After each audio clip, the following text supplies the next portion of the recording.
Welcome to the Racing Lanes podcast. I'm your host, Rico Muhammad. I will be joined here shortly by my co-host, Mr. Chuck Snow.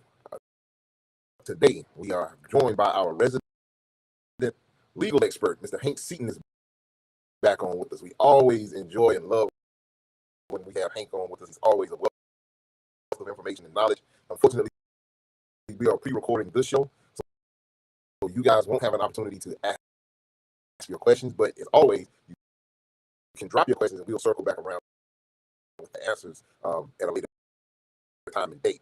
If you would, do us a huge favor, like, share, and subscribe to the show. That helps us out to get into a broader algorithm, and it helps us get to a place to where we can get the show distributed to a broader audience. So if you guys would do that, if you find any of the information today helpful, useful in any kind of way, if you would do that for us, we'd greatly appreciate it. And with that being said, and without any further ado, let me welcome my co-host, Mr. Chuck Snow. Good morning, Chuck. We're actually pre-recording this show, so it is morning here, and I'm excited to have Hank Seaton on. He's our resident legal genius. He's probably one of the sharpest legal minds when it comes to transportation in all the U.S. And with no further ado, hello, Hank. There he is. Let's welcome. Good morning or good afternoon, depending on where you are. Good afternoon. Hi guys, are we communicating? Good. Yeah, it's good to be here. It's great to have you. What an honor. Lots going on, we're recording this show on Friday morning for Tuesday, and last night was the Republican conference, and Mr. Trump gave his 90-minute speech. I don't know if anybody heard it. I actually fell asleep.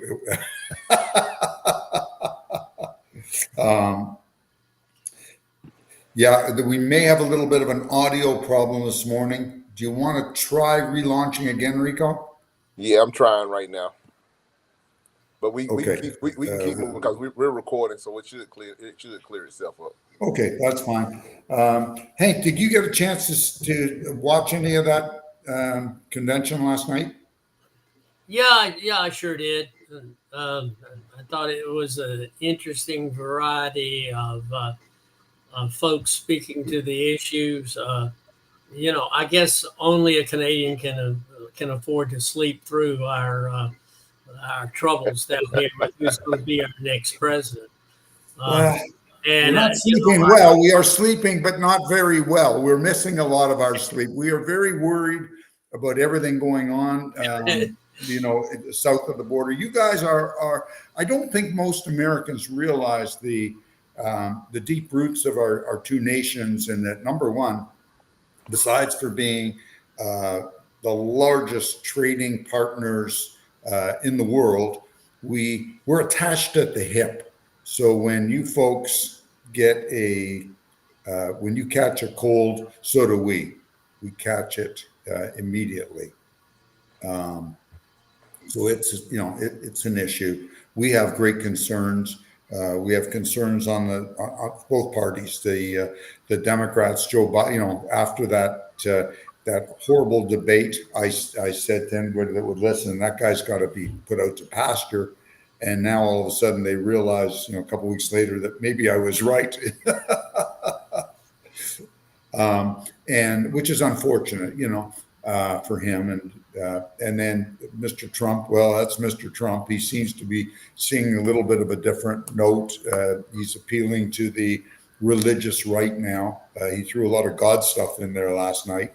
And then we have the fact that the Teamsters Union all of a sudden is supporting Mr. Trump, where I know they have been very supportive of the Democrats in the past. So it's kind of weird. I don't really get a handle of that. Do you, gentlemen? No, I woke up in the middle of the night, I think, as I mentioned to you guys off camera, and heard the leader of the Teamsters Union making that speech. And on labor-related issues, President Biden has been so in the tank for the only decent job being a union job, and for return to what we call the closed shop attitude. That I was surprised to see the Teamsters actually jump ship. I think on a labor front, we were all crossing our fingers and figuring that you had to remove the current people at the Department of Labor in order to even have a fair chance in the administrative process of slowing down the return to the union shop. And now to think that stealing the Teamsters' loyalty away from the Democrats is somehow going to give us any new hope is hard for me to absorb. I think as most people recognize, the independent contractor owner operator model is the hatchery for small carriers, and most of the entrepreneurs in the South and Western states who come off the farm and are looking to run their own business and be able to set their own schedules at home time and buy a truck, start as an owner operator so that they can be blue collar entrepreneurs and enjoy the same tax benefits that you could be if you were a lawyer or accountant. And, that's very much a model that, if done correctly with appropriate safeguards, works. And, it's so involved in politics. And it's and so it shouldn't hard. be, though. Like this is You have got small business has been the backbone of both of our countries. And obviously you're preaching to the choir, but the very issue last night was shown out very poignantly by the fact that I got up this morning and started channel changing to take what was the views of the press. Now, obviously, Fox News and maybe one or two others were pretty high on the speech and weren't just necessarily giving you the straight news. There was some bias there. But then you go to the major stations, and it seemed like somebody had been hired to make fun of what the Republicans were doing. So, what I'm saying is even the news is so polarized down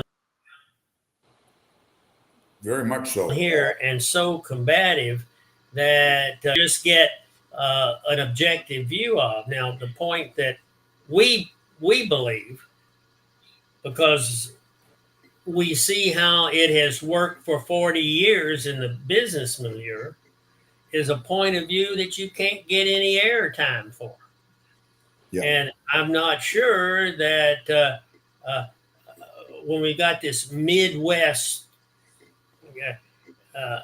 thing last night, they were talking about the importance of Pennsylvania and Illinois, those breadbasket of states.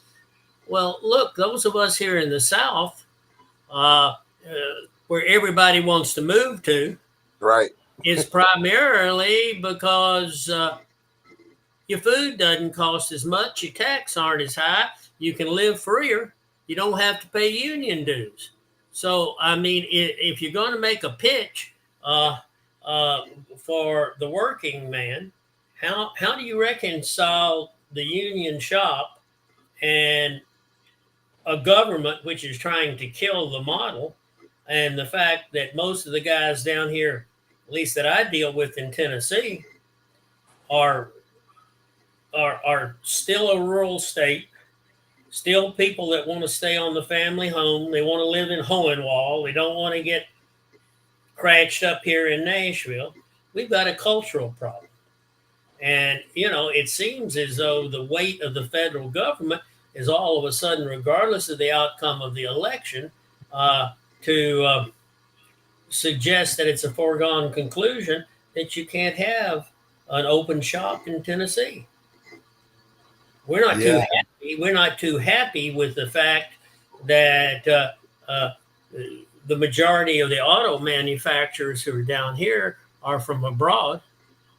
and that the American auto haulers are stuck with the union contracts and the higher cost. But we certainly don't want to be in that situation again. No, and you know what? I do think that unions had a place and a time, and I don't know if that place and time. I think it's over. I think that they were needed at one time when there were no laws to protect people, but we've moved on. There, people can go to work and they can make there's some great jobs out there in doing all sorts of things. Well, yeah, but you got. I think that in proper perspective, what you're seeing is a return of Jimmy Hoffa, and I mean that in the sense that only the unions are protected if they want to shut down the port of Charleston. Okay. Yeah. Only the longshoremen working in conjunctions with the Teamsters can say we don't care whether the stuff gets off the boat in L.A. And therein lies the rub, Hank. I think that's the thing. The biggest thing is that's the appeal that a lot of people, that the unions have to a lot of people when it comes to the working class, man, is they don't feel like they have any type of representation or any kind of clout or any kind of a check to major corporations when they start to overreach, so to speak. But it's sort of similar to the independent contractor dealing with brokers and some of the contracts that the brokers put out where you don't have there's no opportunity to negotiate anything within the contract. It's take it or leave it, and most of the times there's no way for you to really insulate or protect yourself, so to speak, if you're dealing with some of these broker contracts that they put out here, because it's their way, and if you don't like it, then they're gonna tell you to pound sand. Yeah, well, in this market right now, we can say amen to that. And there's one thing that is on our hot topics list that's kind of a sleeper, and it's an interesting one. I'll just tell you a little bit about it. OIDA and Jim Lamb's group and some other people have filed a petition for rulemaking that would say that basically the requirements that a broker disclose its commission, which is currently baked into the regulation, should be enforced. Their interest is because they think that the commissions are egregious, and the statute says that any party to a broker transaction, whether it be the shipper or the carrier, has the right to see the constructive trust, what was billed, when it was collected, and when it was paid to the carrier. Well, the response by the large brokers is, we think our ability to ask for what's called a 14101B waiver and a contract, by contract, we can nuke our obligation to keep a constructive trust. That we can say, well, we're not going to segregate our broker receipt and hold us accountable for that. So we can play first come, first serve. The result of that would be, I don't want to pick on you, Chuck, but you got a trucking company and you got a brokerage. Those are supposed to be kept secret, separate. You're not supposed to cross collateralize them. Nope. You're not supposed to. You're not. They have to be separate entities according to MAP 21. If you want to go to Spain, you go on your own money. You don't go on freight charges that were received in trust. Because that's in trust. That is basic Hornbook law. I agree. But the large brokers want to be able to say, look, Mr. Two Truck Charlie, you are extending credit to me, and I say I'll pledge to pay you. Well, what happens is there are a good number of members of the broker community who may not be scam artists, But boy, I'll tell you, when the mortgage is due on the trucking side, or when payroll has to be made, it's certainly very easy to just cross collateralize it. Yeah, you know what? And I can see that. Or And when you go and factor your receivables, you don't use the proceeds. The factor doesn't check to see that the carrier is paid. So now the broker goes bankrupt, and you meet the factor who says, "I got a UCC on all these receivables." The way that plays itself out, if somebody doesn't jump into the middle of the fray and explain that to the FMCSA, you're very well liable to find that they say, well, in a contract, it's the law of the jungle. If you want the freight, you can give away your firstborn. If you want the freight, you can agree that the broker can unilaterally decide whether, and you start down that road, and at some point, desperation becomes stupidity.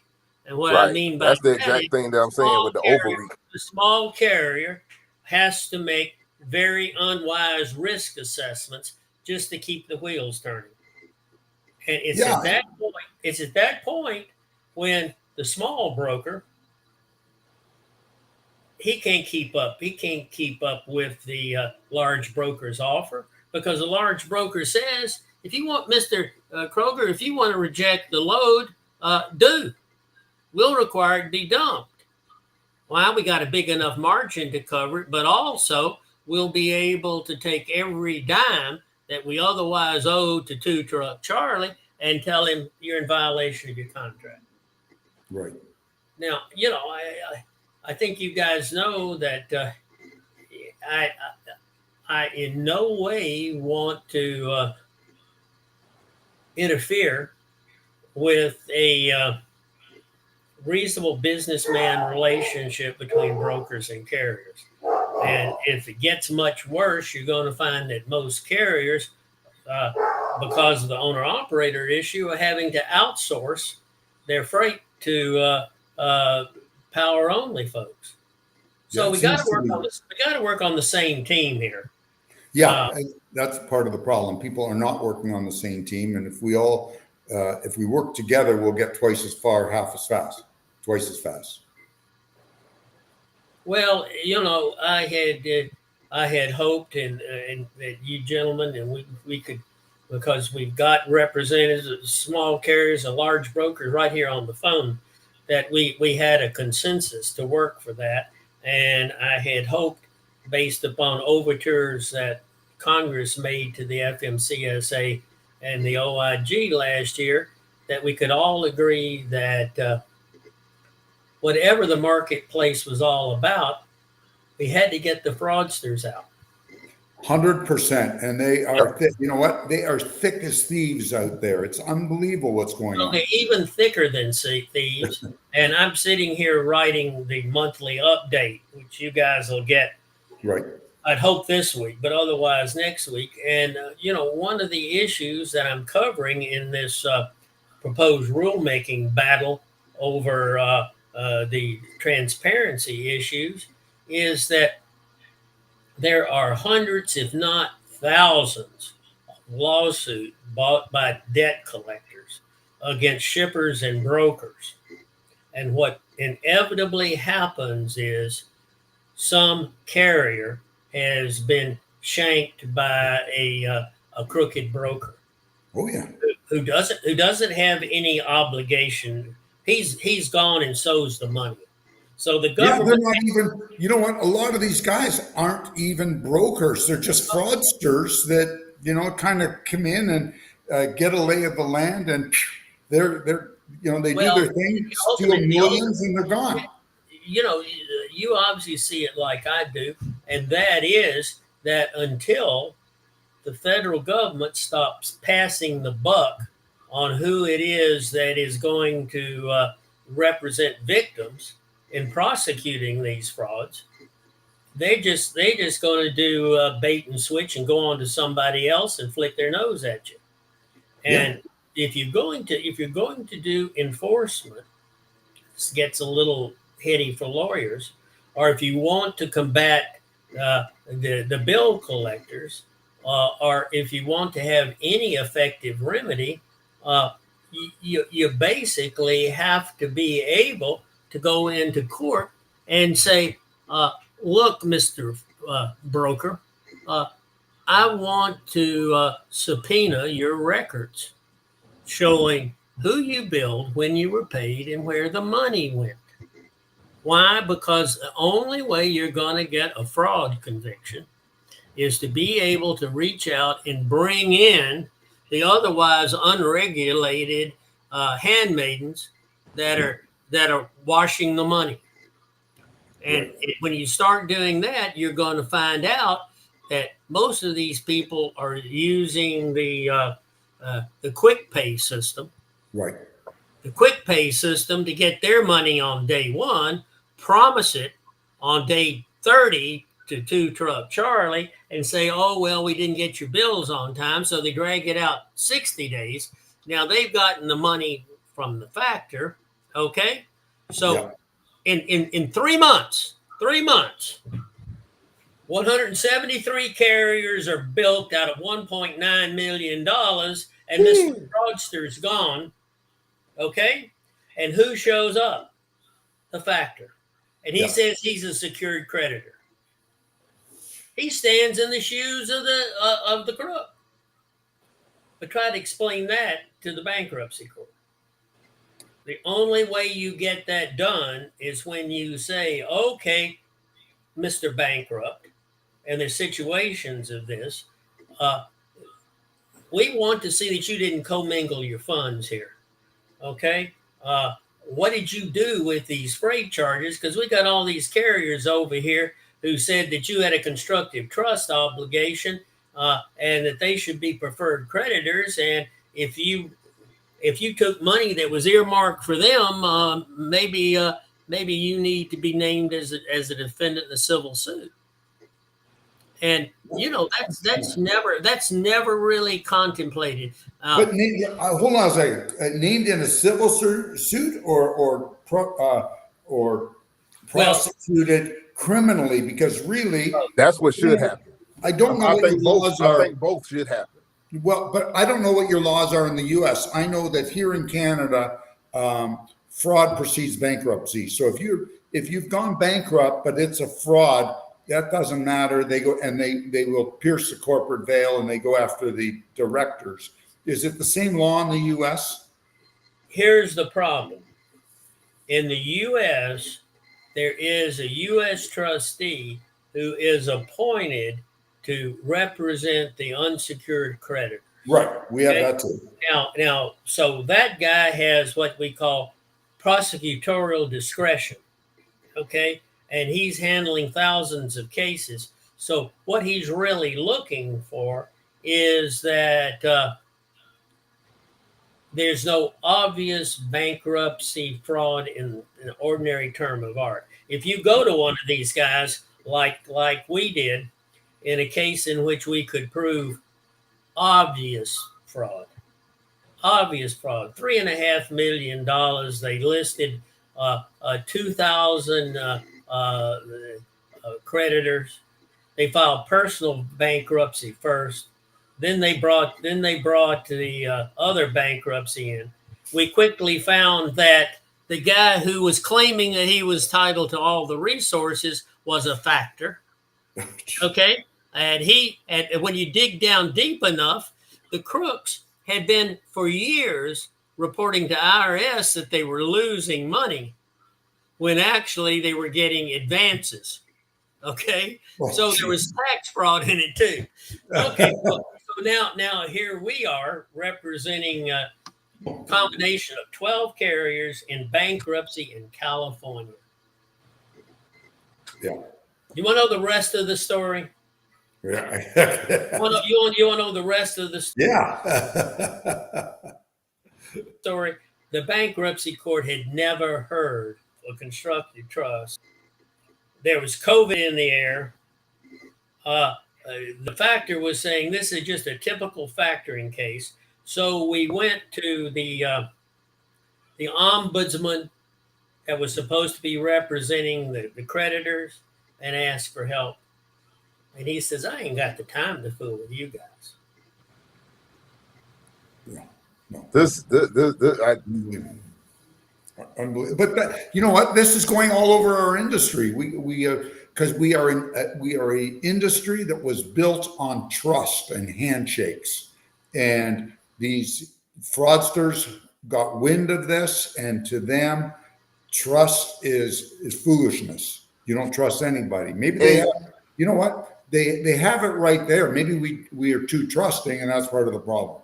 And Hank, let me ask you this question, Hank. Are you seeing, and this is not to throw off or be derogatory towards anybody, but from a standpoint of just actual facts, are you seeing more of these fraud cases being from people that are not immigrants, that are not necessarily U.S. citizens? Yes, but it is nothing new. The fact that, and I work for one trade association, okay, and we've got Russians and we've got Ukrainians in the trade association, both of whom are decent folks, okay. And frankly, in this particular trade association, there is call boards that are particularly unreliable, and there are a group of people that the FMCSA knows about but doesn't do anything about, that is consisted of about 45 different companies, all that bill themselves as United Confederation of an Asian country. Okay, so they don't make any pretense about sorting out the fact that it's a nationalistic thing. Phone rings in somewhere in Asia. Okay, so I mean, those people are here. They're identified. Smart people avoid them. Nobody prosecutes them.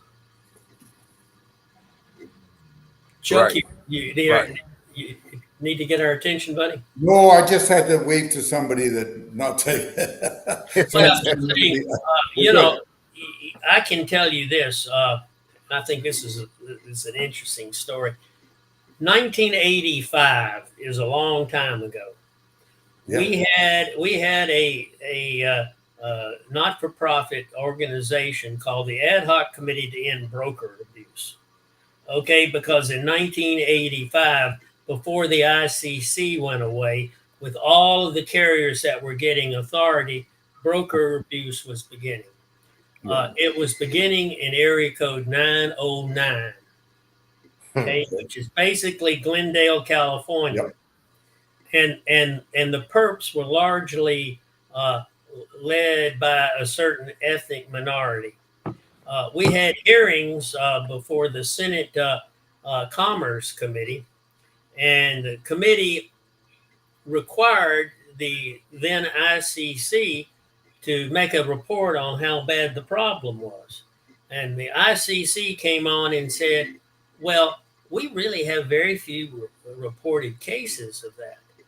So the senator from Kansas recognized me, and I said, well, look, respectfully, the reason they don't get any reports is because nobody thinks they'll do anything about it. I said, I've got 45 legitimate cases. So the Senate directed the ICC to come get my records, okay? They never did anything with it. But in the meantime, CNN, which was just getting started, I mean, back then people didn't even know what it was about, did an hour-long thing on it and started getting some traction. That same 909 gang, 3 generations later, is still in California and still active. Wow.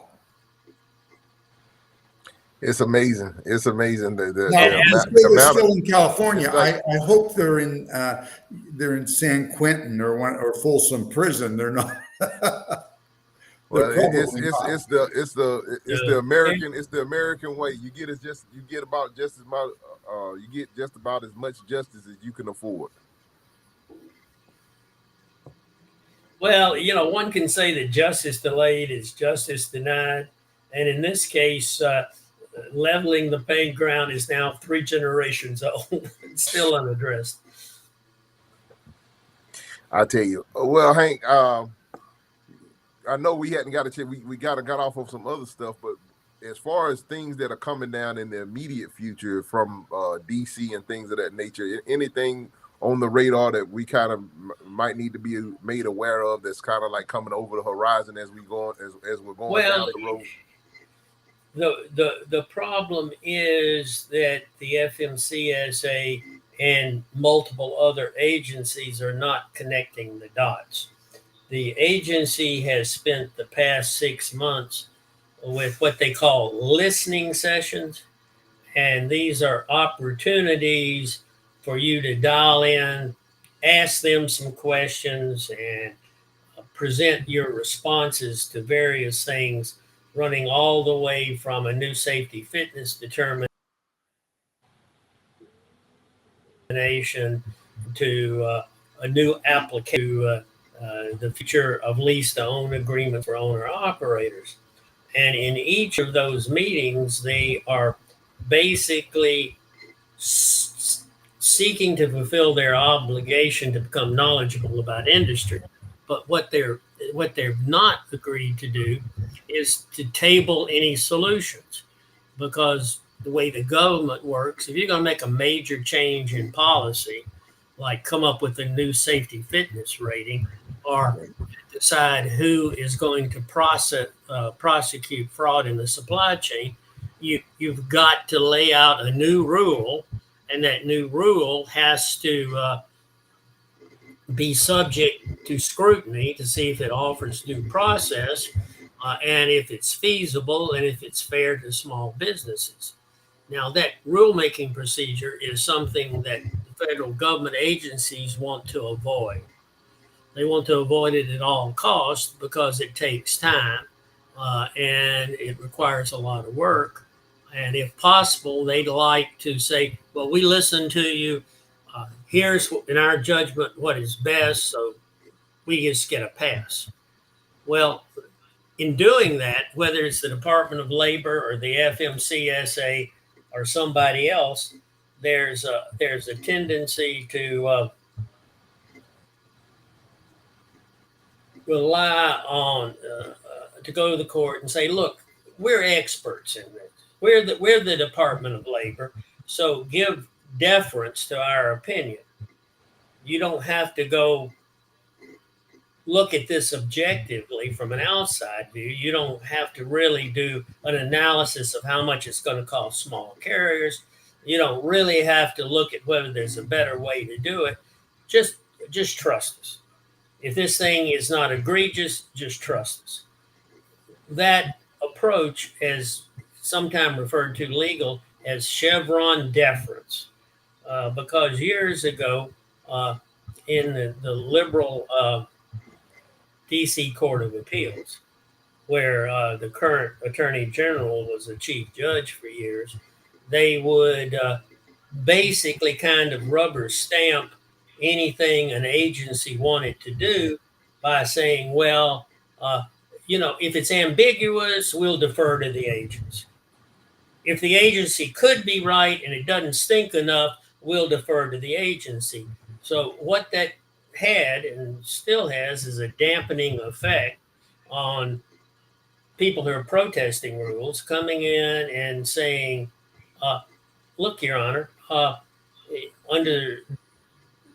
we got to have due process here, and they've got to do an analysis of the effect of this on the cost on small carriers. And they didn't do that. What they're talking about here is going to cost every small carrier $10,000. 95% of the regulated carriers are small, and you need to kick this back because of that. Well, I say that as stage work. The current Supreme Court has come out with a ruling that questions whether or not Chevron deference as possible. They're saying we need to put on a fresh set of eyes and base whatever the agency is going to do, making our own independent judgment. Well, now how that plays itself out involves not only trucking, it involves other industries as well. But it basically says, is the judiciary and traditional laws going to apply to rein in regulatory abuse?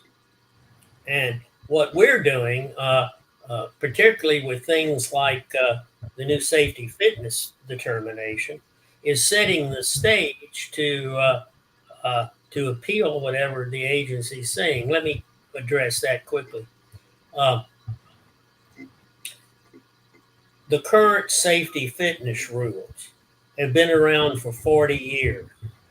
And they say that in order to assign a safety rating, you got to have ultimately an in-house audit, and you come out conditional. They don't work very well, and nobody says they do. But the agency who's required to give safety ratings to everybody has got 700,000 people they're supposed to give safety ratings to, and they only manage to give actual safety ratings to 12,000 a year. Okay? So Congress has been telling them for over 2 decades, come up with a system that gives an actual safety rating to everybody who's allowed to operate on the nation's roadway. Makes sense. They can't do it. Well, so what they did, and most of you guys will remember it, they came out with CSA 2010. Oh, I remember. Remember that? And yeah, and 2010 is now about 15 years ago, at least in terms of the time they're working on it. But what they said is, we've got these gurus in Baltimore who are in Boston who come out with this way to take roadside inspections and use it as a measuring stick for determining whether people should be viewed as safe to operate. Well, those of you who are with us from back then knew we took them to court, made them take down the notice. Briefs were written on what was wrong with SMS methodology to measure the little guy, because the little guy was treated like somebody who went gambling and put all of his money on Black 14 and went home out of business. But there were other reasons too, like prosecutorial anomalies, pointing out that you couldn't get out of the port of Charleston without some mean old dude saying, "Well, you're the third guy I've examined today, and nobody's gotten out of here yet." Fine. I mean, unfortunately, you've got those kinds of things, and there was no factor in the system to the prosecutorial preferences of Texas, where out of service equipment is a problem, or other states where there were sticklers for hours of service. So in any event, for all kinds of good reasons, Congress made them take down the scores.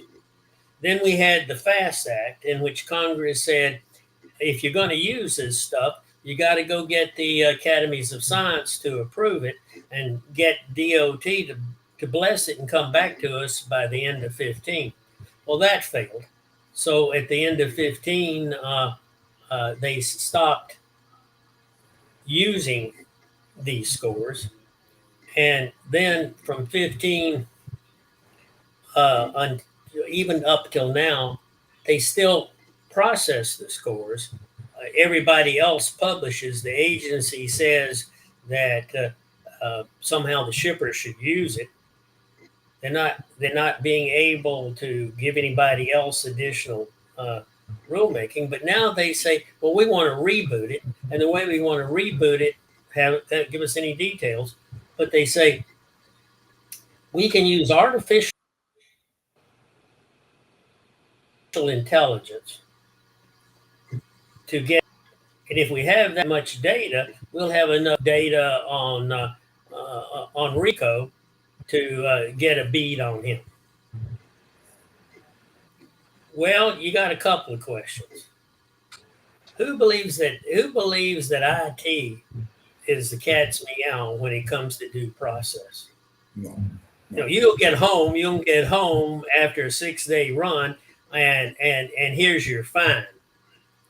And what kind of appeals process do you have to that? Right. And then is this IT artificial intelligence going to wreck pre-pass and exclude people that had pre-pass but got cost? Who knows? I mean, it's just an impossible idea to put together that it's going to happen in our lifetime, or that they can put a price tag on it. So here we sit with that initiative, and they don't say. So, from our point of view, we're suggesting to them, look, shippers and brokers are concerned about a red light, green light. Congress says you've got to measure these people. You got to come out with some way to vet carriers for safety. And then while you're vetting them for safety, why don't you vet them for compliance with fraud? So our proposal, and frankly, you guys are going to be part of this if we can pull it off, about changing your new carrier application, which they're saying they can do without rulemaking, proposed to do next year. Why don't you just incorporate in the new carrier application what is called the desktop audit? It's been approved. It's been around for years. It actually involves a telephone call and about 2 or 3 hours of time to see that the guy, understands the books and records, actually has vehicles, those kinds of things that are safety related. Why don't you use that? And why don't you add to it your fraud protection things? I mean, right now you have got thousands, literally thousands of brokers and carriers to whom you granted authority, and they either didn't have a principal place of business, or they filled it out with phony addresses, phony phone numbers, and phony email addresses. And nobody's checked. They check. The people that check are third parties. Right. If it ever gets to them, we have got thousands of examples of applications that have been protested timely, and the agency, even though they were told before the certificate was issued that there were defects, went ahead and issued the authority. So when they say they need a new vetting system, they need to convert over to use of computers to do it, and start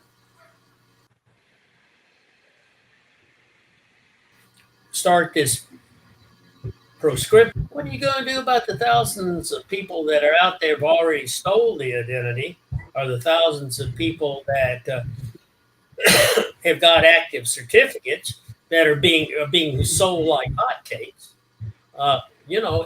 Where is the prosecution of the fraudsters? Because you guys know the scam is bait and switch, in which is very important. It's also identity theft by thieves that don't have a docket number. It's also increasingly larceny by fraud. I can't tell you, Chuck, how much copper wire I think there is floating around Canada that somehow got across the border from Chicago. I can tell you that it left the country. Well, it lost. And this is the new Wild West, and just like we're in Canada now, we're under siege with car theft. It's the same sort of thing, and those cars are leaving the country, and nobody's checking. Yeah, And it's interesting because one of the heavy players is going to the Department of Homeland Security and suggesting if they set up SWAT teams to particularly address the stuff that's leaving the country. And I'm not suggesting that that's a bad idea. Like, it's a great idea. Mexico does it in order to. I know, but if you balkanize that, what will happen is somebody will say, "Oh, well, that's a Department of Homeland Security issue." What happens is a stolen load of copper wire is a stolen load of copper wire, and whoever is the victim deserves to have one hot. It doesn't matter whether or not the load's going to end up in Canada, Uganda, or California. It's a commercial theft. And right now, what you've got is the enforcement is taking place. It's so selective and so random as not to be helpful, because the OIG and the FMCSA's hotlines are unplugged. If you report it, they don't open up a victim's case and look to prosecute it. They don't send out a bolo that says everybody watch out for this. It's pretty much a dead end because there's no prosecutorial assignment. And what happens is the FBI isn't interested in it. No, they're too busy. You know what? They've got all these. They have terrorism. They've got murders. They've got bank robbers and all this other stuff. And they're you're going to have to create. You're going to have to create a special prosecutorial arm that brings these people together and gives it a priority. Now, unfortunately, everybody's pointing fingers going this way. They found one in the past 6 weeks that they prosecuted, and it took the FBI, the Department of Justice, OIG, and FMCS. They went after a guy who was a typical scamster, I guess, unfortunately, and that's what kicked all of this up. When they went to dig, they found out that he was a fraud, made misrepresentations. He was dirty, but they did prosecute him. They put the company out of business, and they fined him $250,000 and were going to put him in jail. Now that's some strong stuff, and it proves that working together, the Justice Department and these people can do it. But that's a one-off. Yeah, it's a one-off. And did they throw them in jail at all? That they can't. It gets over the argument that they continually make. They don't have the authority to do it because they've done it. So at that point, what the three of us is, if the only answer to this is special prosecutors and special funding, do we have the energy and the resources to bring this to congressional attention? And is it bipartisan? My argument is this is the only legislative issue that I know of that you can get Democrats and Republicans to agree on. Well, at least they agree on something. Well, yeah, but I mean, in our little bit of the world, it's an important something to agree on. 100%. I agree. We should be proud about it. And so, that's why we've got a hiatus here. And you'll see when you get the monthly update. The agency is a good old Southern term for fixing to do something. Fixing means that it's on the agenda somewhere, okay? Well, the agency is going into what I think will be an election hiatus for advancing anything, but they put out notices of what they're fixing to do. There's just no timelines on it. Right. And so, what we're going to try to devote our attention to, they want to put that in next year. but that's not going to address when or if carriers are vetted utilizing this new methodology. So, they're going to put off addressing whether or not the program they want to put in next year is going to be even used for safety or fraud testing. So, why do you go to put in a new program that has no objective audit and then a year later decide whether or not you're going to change all the deck chairs and address fraud and how you're going to audit these people? So I'm just saying there's a whole lot of fixing to do things, and it's hard to keep up from one listening session to the next where they're going. But ultimately, at some point, all the listening sessions have to be converted into rules, and the rules have to give you an opportunity to make a responsive comment. But on most of these things, it ain't gonna be done for a couple of years. We've been waiting for safety fitness determination for over 15. If they're going to bring artificial intelligence and get 10 times the amount of data to feed a system, it's going to be 30 years. Yeah, a lot of stuff happens. So, happy Friday, guys. I mean, looking at I tell you what, it's whenever we have Hank on, our time just be zooming by. And we're coming up close to our 1 hour, and because we're kind of doing this on a Friday, I don't want to be yeah. Hopefully, we've got everybody depressed, but I'm going to need to drop off. If we need to do another one of these, give me a shout and tell me when. We will. Thank you. We do. Definitely. We do need to do another one because there's so much going on, and Rico and I really, we can't thank you enough. We think what you're doing is phenomenal, and keep up the great. Listen, I'm counting on you guys and your listeners' help because we may be on hiatus, but we're not giving up. Okay. Yeah, definitely, Hank. We appreciate it. I'm going to, and don't worry. I got you cocked and loaded. I need to send you one that's not so floppy here. Okay, thank you guys. I got to run. Okay, right, God bless. Thank you so much.